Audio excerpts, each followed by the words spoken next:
네, 안녕하세요. 네, 저는 앤디림이라고 합니다. 전국을 다니며 청소년과 청년들에게 진로 교육을 하는 교육인인데요. 요즘 들어 고민이 정말 많습니다. 제가 강연을 못 다녀서 그런 건 절대 아니고요. 진심으로 대한민국의 미래가 걱정이 되어서입니다. 강의에 앞서서 여러분들께 한번 질문을 드려볼게요. 대한민국의 미래가 어두울까요? 밝을까요? 코로나는 1년 안에 종식이 될까요? 통일은 또 어떻게 될까요? 30년 뒤, 50년 뒤의 대한민국은 과연 어떨까요? 개인 의견임을 강조드리면서 한국의 미래가 조금은 어둡고 코로나는 1년 안에 종식이 힘들 것 같고 영토적인 통일 역시 힘들고 50년 뒤의 대한민국은 아마 대한민국의 역사적 정통성이 상당 부분 사라져 우리가 어렴풋이 그리고 있는 미래보다 더 어두울 것이라 생각합니다. 제가 너무 현실적인 것 같다고요? 맞습니다. 저는 현실을 매우 중요시합니다. 당장 먹고 살기 급급한 세상이고 제가 현장에서 만나는 실제적인 학생들의 부모님들은 바로 현실 속에서 먹고 살기 위해서 정말 노력하고 계시기 때문이죠. 이런 세상인데 그저 듣기 좋은 동화 같은 이야기, 현실과 동떨어진 이상적인 이야기, 착한 사람인 척 이쁠 만만 하면 과연 그것이 실질적인 도움이 될까 싶기 때문입니다. 오늘 역시 그러한 면에서 미래 인사이트, 코로나가 바꾸는 미래의 세상을 잘 인식하셔서 산업의 눈, 돈의 흐름, 취업, 창업, 인생이라는 진로를 잘 설정하시는데 도움이 되면 좋겠습니다. 진심으로 대한민국이 앞으로 걱정이 되어서입니다. 자, 지금 드린 것처럼 딱딱하지 않고 편하게 그리고 의미 있게 말씀드리는 시간을 가지도록 하겠습니다. 자, 코로나가 바꾸는 미래의 세상 첫 번째, 여행 문화가 바뀔 것이다 라는 것입니다. 전 세계가 코로나의 확산 방지를 위해 국가 간의 출입을 매우 강화하였습니다. 세계에는 여전히 입국 금지국이 있기도 합니다. 그러한 관점에서 여행산업, 숙박산업, 항공산업 등을 바라봐 주시기 바랍니다. 만일 코로나가 1년 안에 종식이 어렵다면 사람들의 여행의 인식이 단기간이 아닌 중장기적으로 바뀌게 됩니다. 자기야, 우리 캠핑용품 사서 여름마다 바닷가 투어나 가볼까? 거기 산림욕장 좋다는데 거긴 어때? 캠핑카 어때? 농막은 어때? 한 달 살기? 지금의 국내 경기 위기가 코로나로 인해서 오히려 국내 여행산업 활성화로 바뀔 수도 있는 것입니다. 사람은요, 한번 인식이 바뀌면 계속 그대로 가는 경향이 있습니다. 질병 사태 역시 마찬가지입니다. 해외여행보다는 국내 여행, 그 중에서 타인과의 접촉이 없는 가족 단위 여행으로 여행 트렌드가 계속 지속될 확률이 높습니다.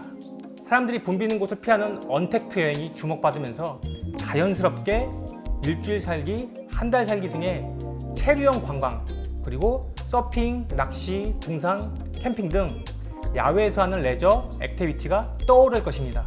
당연히 그와 관련된 2차 간접 사업인 자전거 산업, 킥보드, 바이크, 전기차, 전기바이크 이런 시장도 활성화되겠죠. 또 거시적으로는 불행하겠지만 코로나와 함께하는 하루가 계속 이어지다 보니 답답한 집 내부에 있는 스트레스를 풀고자 신체적, 정신적 건강을 회복할 수 있는 그런 시간을 보내려 할 것입니다. 이른바 웰리스인데요. 웰빙, 행복, 건강이란 키워드를 기조로 해서 웰리스 여행, 관광, 스파와 휴양, 뷰티, 정신건강, 육체적 건강관리 사업이 더욱 떠오를 것입니다. 둘째, 의료 인식과 위생 개념이 완전 바뀌고 있습니다. 어라? 마스크를 착용하고 손만 잘 씻어도 병이 안 걸리네? 국민들에게 이러한 인식이 생기고 있고 습관과 문화가 형성돼서 보건 수준이 올라가고 있습니다. 실제로 독감과 눈병 같은 계절성 질병이 확연하게 줄었다고 합니다. 아, 웬만한 질병은 내가 관리만 잘하면 안 걸리는구나. 이러한 생각이 이제 퍼지는 것이죠. 그렇다면 계절성 질병과 그와 관련된 병의원, 제약회사는 또 다른 산업을 준비해야겠죠. 또 코로나로 인해서 사람이 모여있는 의료시설에 갈 수 없게 되자 원격 의료 시스템의 도입이 더욱 가속화될 것입니다. 여러 과정과 논의가 있어야 되겠지만 정부와 의료계는 원격 의료 시스템에 대한 논의를 더욱 활발하게 시작하기 시작했습니다. 물론 기술적인 면이나 리스크, 문제점 등의 보완이 필요하겠지만 도입의 속도가 더욱 빨라지는 것은 기정사실화입니다. 아마 지금 논란이 되고 있는 의료 인력 확충과도 간접적으로 영향이 있는 것도 한 번쯤 생각해 보시면 좋겠습니다. 만일 의료 분야에 있어 원격 의료 시스템이 도입이 된다면 아마도 약국의 역할도 분명 축소되고 대중화될 것입니다. 지금도 간단한 소화제나 두통약을 우리 편의점에서 쉽게 먹고 있지만 아마도 품목이 더욱 확대돼서 일종의 약국 편의점 시대가 오지 않을까 싶습니다. 코로나는 이렇듯 의료 인식과 위생 개념 그리고 산업을 바꾸고 있습니다. 전 세계가 코로나를 해결하기 위해 엄청난 돈을 바로 제약 바이오에 투자하고 있는 만큼 코로나뿐 아니라 이와 관련된 다른 질병 정복에도 도움이 되는 연구가 지금 진행되고 있기 때문입니다. 그렇기 때문에 K바이오, K제약 등에 큰 관심을 가져주시고 전 세계가 노령화 사회인 만큼 앞으로도 이 분야는 노다지 시장임을 잊지 말아주시기 바랍니다. 자, 세 번째, 재택근무의 활성화와 대중화입니다. 회사 안 나가도 잘 돌아가네? IT 기기를 이용한 스마트워크, 집에서 근무하는 재택근무, 일주일에 2번 혹은 4회만 출근하는 유연근무 등 기존의 정석적인 근무 형태와는 다른 방향으로 근무가 가능해지게 됩니다. 그러다 보니 바로 이 두 가지가 중요해집니다. 첫 번째는 집의 역할이 중요해진다는 것입니다. 출근을 집으로 하니 집이 회사가 되고 사무실이 되고 극장이 되고 또 체육관이 되기도 합니다. 그래서 집의 중요성, 내 집 마련의 중요성이 더욱 강화될 것이라는 것입니다. 특히 과거에는 소형 가구가 중요했더라면 지금부터는 중형 평수, 즉 30평대가 다시 인기를 끌지 않을까 싶습니다. 그래야 여유 있는 방과 공간을 활용해서 외부의 시설을 집 안으로 들여올 수 있기 때문이죠. 가령 홈플스방, 홈바, 홈카페, 홈짐 이런 것들 말이죠. 두 번째는 도심지의 역할이 축소된다입니다. 굳이 도심지, 역세권으로 출퇴근하지 않아도 그렇지 않아도 우리가 만일 된다면 광역권이나 넓게는 시골로 거주지를 옮길 수도 있게 됩니다. 공기 좋고 월세가 싼 지역으로 이사를 하게 되면 더 윤택하고 여유로운 삶을 살 수 있게 되고 이로 인해 국가적으로도 더 나아질 수 있는 기회가 됩니다. 실제로 미국 역시 그러한 형태로 실험적으로 진행을 하고 있다고 하고요. 우리나라뿐 아니라 선진국의 도심지 월세가 매우 비싸기 때문에 앞으로 이런 기조는 계속 이어지지 않을까 싶습니다. 자, 코로나가 바꾸는 세상 네 번째, 국가의 구조가 변하고 기본소득제가 활발히 논의될 것입니다. 한동안 전 세계가 모두 셧다운 되었습니다. 특히 제조업체의 원재료를 많이 만들어 수출하는 중국이 봉쇄되자 전 세계는 난리가 났습니다. 이로 인해 원재료가 타 국가에서 많이 나오고 있는데 그 국가가 닫혀버리자 전 세계는 자국 내로 공장과 제조업을 리턴시키고 있고 해외에 있는 자산을 다시 자국으로 들여오는 봉쇄주의로 변화하려 하고 있습니다. 또한 경기 침체를 막기 위해서 전 세계가 헬리콥터 머니를 뿌리고 있습니다. 당장 지금 버티지 않으면 걷잡을 수 없이 무너질 것이라 보기 때문이죠. 우리나라 역시 지금 마찬가지입니다. 재난지원금 등 여러 방법을 통해 국민들에게 버틸 돈을 주고 있습니다. 정부는 여러모로 근본 재난지원금을 통해 지역화폐의 효용성, 기본소득의 효과, 지급 기준이 될 소득 구간 등을 연습하고 있습니다. 앞으로도 1, 2년 안에 코로나가 잘 끝난다 하더라도 근본 재난지원금은 계속 논의되었던 기본소득제를 위한 좋은 연습 과정인 것입니다. 국가 기본 구조가 변한다는 것은 결국 세금과 연관이 됩니다. 추경의 돈은 짜잔 하고 세상에서 떨어지지 않습니다. 우리가 돈을 더 지출해야 경기를 다시 일으킬 근원이 생기기 때문입니다. 때문에 건보료나 세금 이러한 것들은 더욱 증세될 것입니다. 기존 세금의 증세뿐 아니라 가령 싱글세, 설탕세 이러한 신규 세금도 새로 부과될 수 있습니다. 때문에 국민들은 국가의 구조가 이렇게 바뀌는 만큼 국가를 잘 감시하는 역할에 더욱 신경을 써야 하고 이러한 역할을 하는 산업과 직무에도 관심을 가져야 할 것입니다. 아마 돈이 달린 일이기에 구조조정이나 연금개혁 이러한 이슈는 굉장한 마찰이 될 수 있음을 잘 기억해야 할 것입니다. 코로나가 바꾸는 세상 다섯 번째, 언택트 산업의 압도적인 성장이 시작되다. 언택트는 말 그대로 비대면 산업이고요. 컨택트는 대면 산업입니다. 코로나로 인해 언택트, 즉 전자결제 회사, 클라우드 회사, 온라인 산업의 성장이 매우 가파르다고 합니다. 반면 오프라인 산업의 회사는 사람들의 접촉을 멀리하고자 감소의 폭이 컸다고 하고요. 실제로 1, 2분기 코스피, 코스닥 상장사의 실적을 보면 그것이 확연하게 구분이 됩니다. 언택트 산업이 성장한다는 것은 결국 상업용 부동산의 가치가 점점 감소함을 의미합니다. 아니, 온라인으로 사람이 주문하고 구매를 하는데 굳이 가게를 가지고 있을 필요가 있냐 말이죠. 배달의 민족, 요기요 이러한 어플을 활용한 식당은 더욱 늘어나고 있고 지마켓, 옥션, 쿠팡 이러한 오픈마켓과 소셜마켓을 하는 사람도 기하급수적으로 늘고 있습니다. 실제로 식당들도 최근 들어 공유주방, 배달 전문 식당으로 상당 부분 변화를 이루어 나가고 있고요. 그럼에도 오프라인 가게를 하는 사람들은 샵인샵이나 혹은 분리공간의 인테리어 시설을 더욱 확대하고 있다고 합니다. 그러니 신규 창업자들은 더욱더 열심히 상권 분석을 하고 있고요.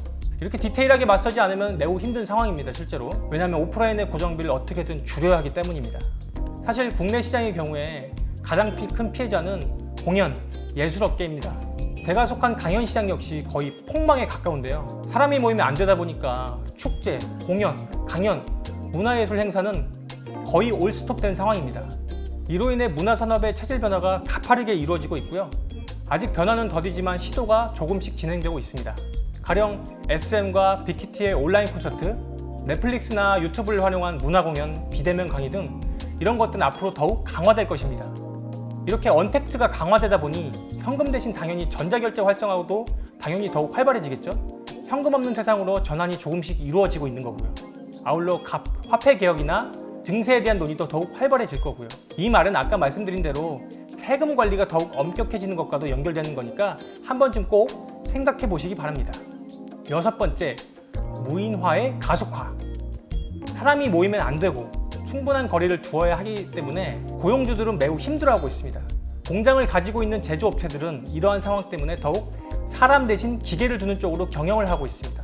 정부 역시 지원금을 통해 자동화 공장을 더욱 장려하고 있습니다. 효율성을 이유로 인공지능과 5G, 로봇 이런 것들을 연결한 자동화 공장이 이제는 효율성과 더불어 질병의 확산을 막기 위해서라도 필수 시스템이 되는 것입니다. 기존의 변화의 속도가 약 50km의 속도였더라면 지금은 시속 100km의 속도로 추진을 하고 있다고 보여집니다. 매출이 제법 나가는 제조 현장뿐 아니라요. 자영업자 역시 키오스크의 도입으로 매우 가파른 변화의 속도를 따라가고 있습니다. 최저시급으로 인한 인건비는 매년 증가하고 배달 위주의 시장이 성장하고 있는 만큼 사람을 쓰기보다는 키오스크를 통해 효율적으로 주문을 받고 배달 앱을 통해 깔끔히 진행할 수 있기 때문입니다. 무인화는 사람을 편하게 하기도 하지만 사람의 일자리를 잃게 하기도 합니다. 이 점이 시사하는 바는 바로 하나입니다. 이른바 서민형 일자리, 기능인의 일자리가 사라지면 그 부담은 국민 모두에게 세금으로 전가되고 국가는 더욱 허리띠를 졸라매야 한다는 것입니다. 때문에 신규 일자리가 빨리 형성돼야 하며 규제는 완화되어야 하고 취창업 준비를 하는 사람들은 더욱 미래지향적인 진로를 잘 설정해야 됩니다. 저는 진로 현장에서 일하면서 학생들에게 항상 강조를 합니다. 미안하지만 싫든 좋든 수학을 해라. 과학을 좋아해라. 먹고 살기 위해서라도 이제는 어쩔 수 없이 힘들어도 코딩, 수학, 과학을 기본으로 해야 한다. 안 그럼 반의 친구들이랑 20년 뒤에 자산 격차가 현격하게 벌어질 것이다 라는 것이죠. 무인화가 더욱 심하게 진행되면 우리의 회사와 사회는 어떻게 변할지 한번 냉정하게 생각해 보시면 좋겠습니다. 자, 코로나가 바꾸는 세상 마지막, 소비 트렌드가 바뀐다는 점입니다. 취업이 잘 되려면 뜨는 산업에 올라타야 합니다. 반대로 내려가는 산업, 하향 산업을 잘 파악해야 재테크나 취업 시장에서 실패를 할 확률이 줄어들게 됩니다. 사업도 마찬가지죠. 핫할 아이템, 뜰 아이템을 해야 합니다. 가령 캠핑용품, 가정용 게임기, 온라인 건강검진, 재테크 투자상품, 주방 조리도구, 가족 건강보험, 건강보조식품 등은 지금 뜨고 있고 앞으로도 뜰 상품입니다. 이는 달리 말하면 소비의 트렌드나 성향이 기존과 바뀌고 있음을 의미하므로 아이템을 찾는 사람들 입장에서는 꼭 미래의 흐름을 짚으려 노력해야 합니다. 파도는 항상 한번 형성되면 몇 년간 이어지는 경향이 있습니다. 문화는 하루 이틀 만에 절대 끝나지 않습니다. 지속 변화하고 업그레이드하며 중심 파도가 계속 커지게 되는 거죠. 이른바 눈덩이, 스노우볼 효과입니다. 제가 오늘 강조드린 것은 바로 코로나가 바꾸는 미래 트렌드를 제대로 읽어야 한다는 것이고 미시적이 아닌 거시적인 산업을 바라봐야 한다는 것입니다. 말 그대로 산업은 매우 크기 때문입니다. 4차 직업혁명도 아니고 4차 직무혁명도 아닌 4차 산업혁명임을 제대로 인식해야 합니다. 해외로 가던 어마어마하게 큰 돈이 국내로 돌아오고 있음을 눈치채시고 이 분야에 투자하시고 반면에 말 그대로 정말 심각한 상황인 만큼 위기를 기회로 여기에 제대로 준비하는 대한민국과 청년이 되기를 기도합니다. 진심으로 정말로 오늘 설명드린 이 인사이트가 도움이 되길 바랍니다. 하루 20분 우리 자신에게 투자한다면 달라지는 삶의 작은 변화. 하우투 지식 채널.